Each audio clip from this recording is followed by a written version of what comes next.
Welcome travel lovers, welcome vacation cravers, welcome happy seekers, welcome home to HappiTravel. My name is Mike Darling, I'm the co-founder of the company, and I'm joined by Montana Loudon, who's our Chief Happiness Officer, as well as the host of the podcast Mind, Body, and Soul. So welcome everybody to the HappiTravel podcast. Today, we're going to be talking about bucket lists. That's what I'm talking about. I love bucket lists. Bucket lists are awesome. I mean, who doesn't? Well, first of all, who doesn't have a bucket list? Does everybody? It seems like everybody should have a bucket list. Well, honestly, until I met you, I honestly had never really thought about it. Oh man, see what I did? But see, the thing, here's my jokester husband. No, but everybody always dreams about places they want to go, things they want to do in life. But honestly, I don't think I've ever, or have you ever really written down? I have, bucket list? But I'm a weirdo that way, all right? I've always, just loved travel, loved it from an early age. But you're right. I mean, I think a lot of people, there are people who know a few places that they want to go or a few things they want to do. A bucket list doesn't always have to be about a specific travel or destination. Sometimes it's like, for example, one of my things that was on my bucket list is I want to go eat at Rayo's in Harlem, right? Famous, amazing A-lister place. And you were able to get us in there through your uncle, Joey Hunter, right? We were able to get in there and do that. That was on my bucket list. Well, I was just about to say, it doesn't have to be a travel destination necessarily. It doesn't have to be, let's say, Italy or something. It could be something like a restaurant. Exactly. Now, anything you want it to be. Now, chances are the restaurant that's on your bucket list is probably not where you're living, I'm guessing. So it comes back to travel a lot of the time. Of course. No, I'm just saying, meaning it doesn't have to be this, destination that's 5,000 miles away necessarily. Exactly. I'm just saying. Exactly. Yes, the restaurant could be 5,000 miles away, but. But you're right. It's an interesting thing. I think I've known a lot of people who have a few things on their bucket list, but every now and then you do meet people who are kind of a blank slate. And honestly, it kind of just strikes me as sad. It feels that's someone who's been in a situation for one reason or another they've never dreamed.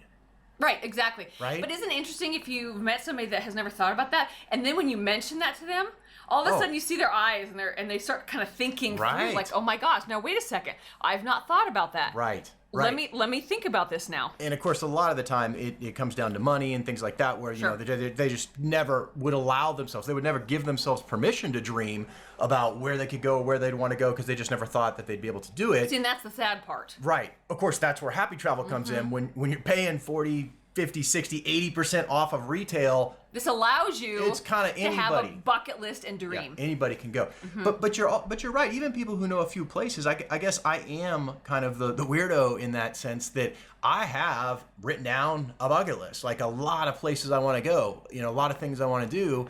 And, I guess I challenge our listeners, you should do that. You should take a minute, take literally 2 minutes, and just start jotting down whatever's on your bucket list. Because if you don't do that, it goes to the point of dreaming. Yeah, I mean, dream. What are the odds you're going to do the things that you want to do, or if you haven't given yourself time to dream about them or write them down or just even think about them for a minute? Well, so on this note that we're talking about right now, let me tell you about this article I read, and I'll reference it kind of throughout this. This is what it says. It's important to take time for things you enjoy in life. Doing things you enjoy can make you feel energized and more relaxed at the same time and help to keep burnout at bay. Traditional vacations bring important benefits for stress management, as we talk about, and life satisfaction. But for those who can't spare the time for expense for a week-long trip, staycations are a variable alternative. Absolutely. I mean, that's another one of the things that we always say this, with a lot of our new customers. We encourage people, take a trip, do something, go anywhere, even if it is a staycation.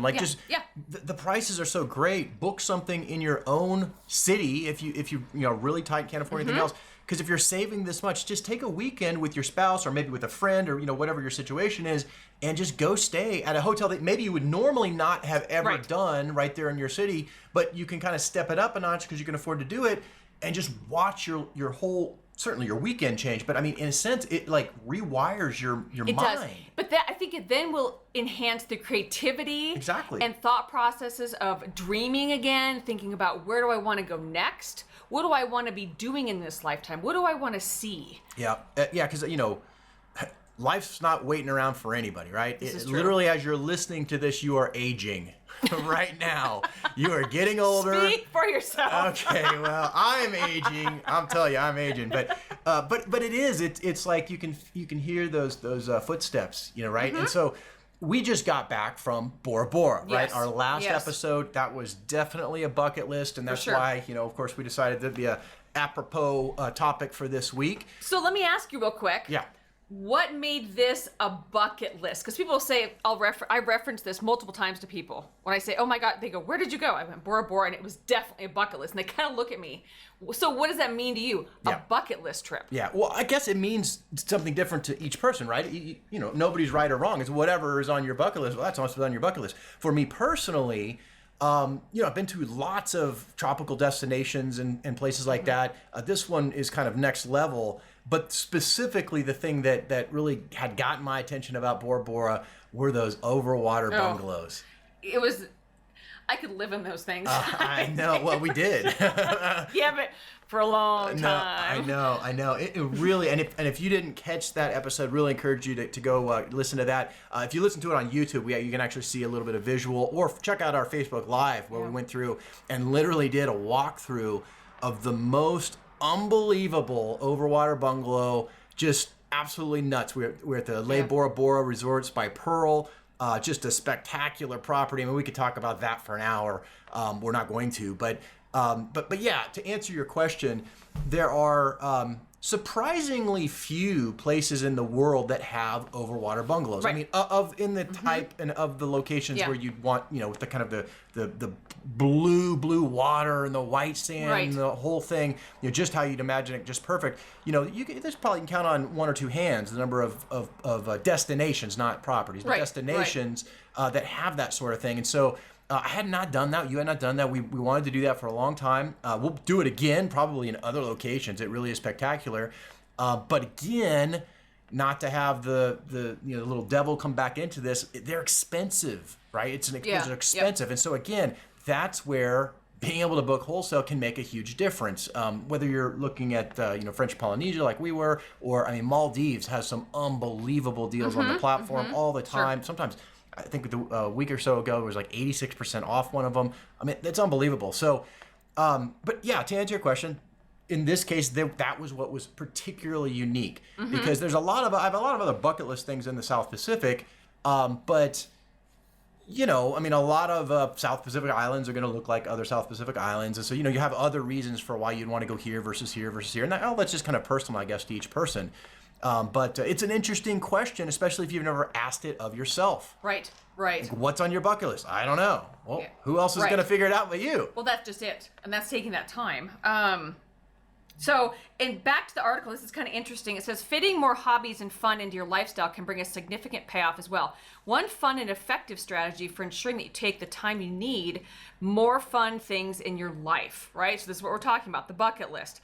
As well as important goals you may have. It is to create a bucket list or several.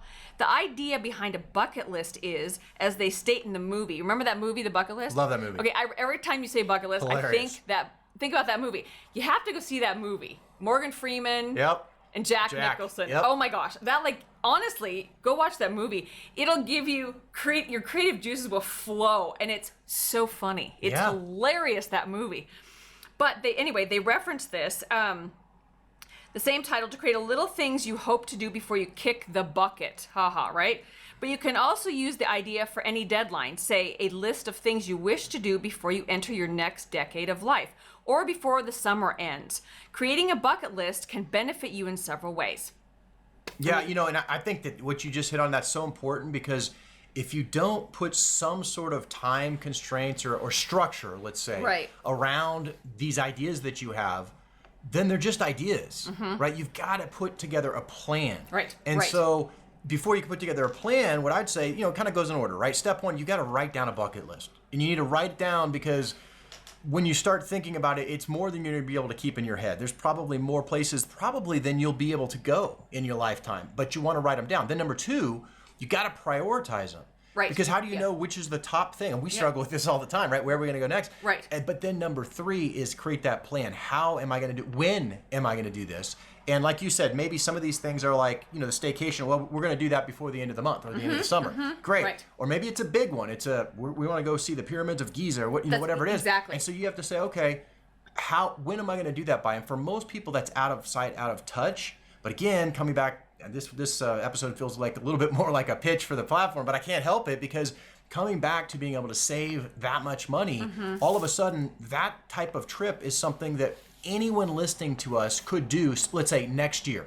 Sure, so if you got organized now, you picked your dates, you went and looked at it, you get a crazy great savings, you would be able to pay for it, and no matter what how low your income level was, what it was, you could chip away at that, and you could be ready, let's say by next summer, next fall, or next spring, to do it. Yeah, and let me bounce off that idea I was just about to say, get in touch with your values, right?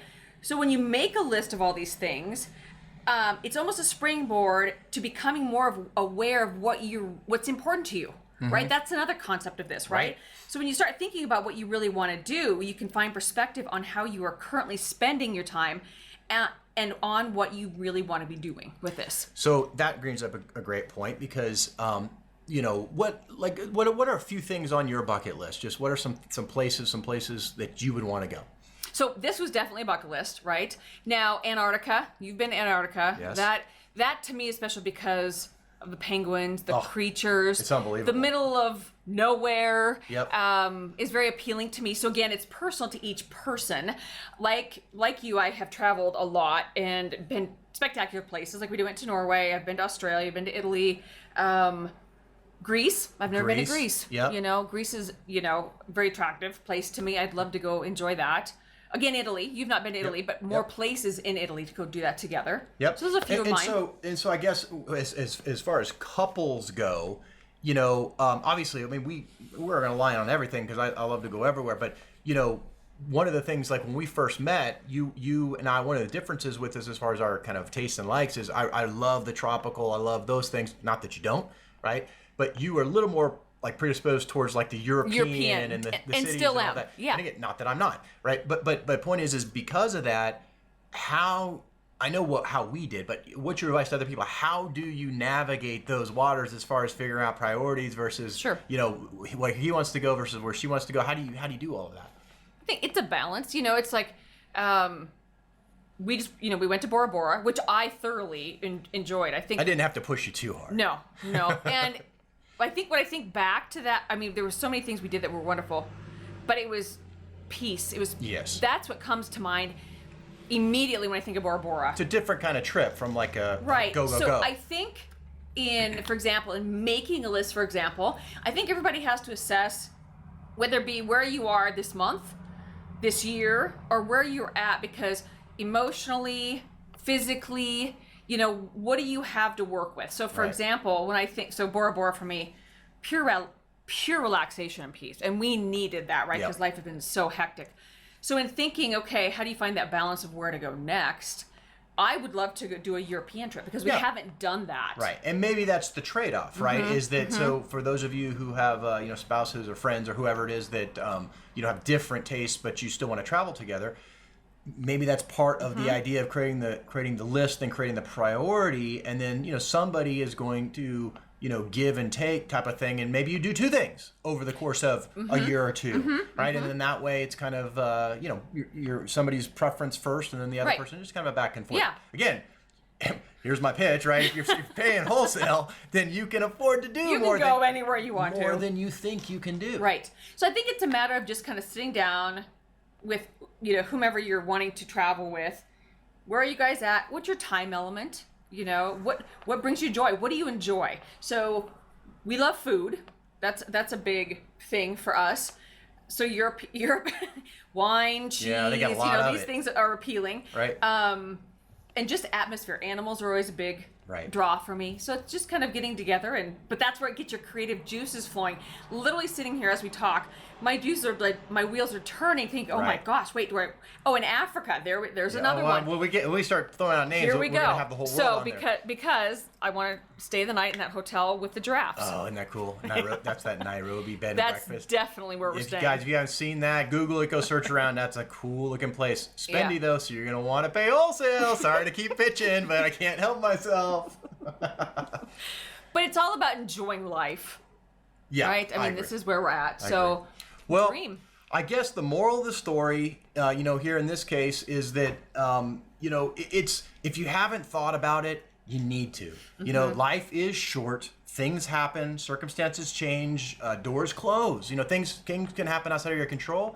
And so don't wait around. It does you no good to have all the time. And let's say you do really well and have all the money in the world when you're in your 80s and 90s. You're going to wish that you had maybe carved out some time for some of these trips along the way. Yeah. So if I think of anything to ask of any of you listening or that will listen to this is, you've been dreaming, let's say, but put it down in writing and start that bucket list. It may be short, it may be long, but just start somewhere. Start dreaming and putting it down and taking action to I'm make going to that have happen. a bucket book. All right. That's easy to do. That's it for this week, guys. Thanks for listening. Okay, ciao for now. Bye-bye.